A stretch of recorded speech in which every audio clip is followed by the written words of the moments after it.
You wake up, you check your phone, messages are waiting for you, people know your name, and your calendar is full. And yet, a strange feeling follows you, a feeling that you are somehow alone. But the real answer is far stranger. Loneliness is often treated like an emotion, something temporary that comes and goes depending on who is around you.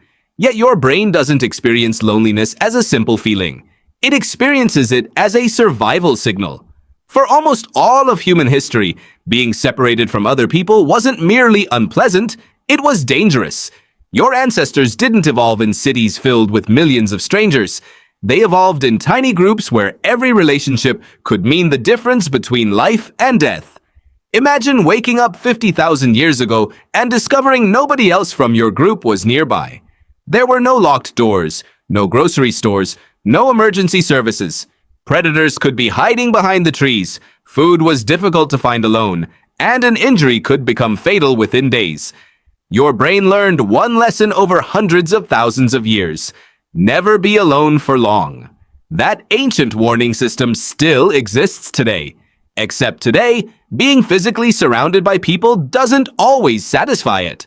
Modern life gives you connection without closeness. You can scroll through hundreds of faces every day without sharing a meaningful conversation. You can receive likes without feeling understood. You can spend hours communicating while never truly feeling seen. Psychologist John Cacioppo spent decades studying loneliness.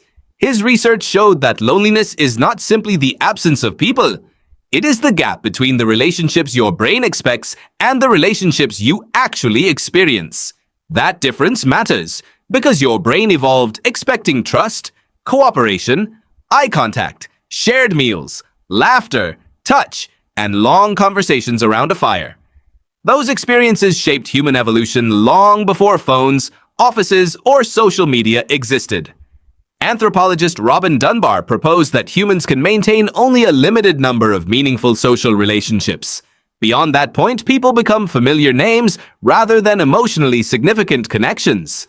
Your brain doesn't count followers. It counts belonging. Neuroscientist Matthew Lieberman has argued that the human brain is fundamentally wired for social connection. Social thinking isn't a special feature that turns on occasionally. It is one of the brain's default modes. That means loneliness isn't evidence that something is wrong with you. It may simply be evidence that your ancient brain is asking for something modern life rarely provides. Interestingly, loneliness changes how you see the world. Research shows that lonely people become more alert to social threats. Neutral faces appear more hostile. Small disagreements feel larger, and rejection becomes easier to imagine. From an evolutionary perspective, that makes sense.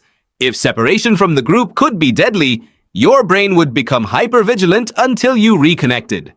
The problem is that this same survival system now operates inside environments it never evolved for. Cities are crowded, feeds are endless, and notifications never stop. Yet genuine connection often becomes harder to find. This is called an evolutionary mismatch. Your biology was designed for one world while your daily environment belongs to another. The result feels confusing. You can have constant communication and still experience deep isolation. You can have privacy without peace, and you can have entertainment without belonging. The surprising part is that small moments often matter more than dramatic ones. A shared meal, a genuine conversation, a familiar face that remembers your story.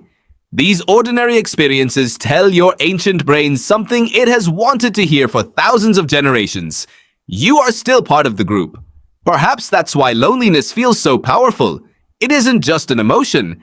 It is one of humanity's oldest survival alarms, echoing across time into a world that changed faster than evolution ever could. So the next time you feel lonely, even while surrounded by people, remember that your brain may not be asking for more noise. It may simply be searching for something your ancestors understood instinctively: real belonging. And perhaps the strangest part of all is this: the feeling that makes you believe you're completely alone is actually one of the most universal human experiences ever shared.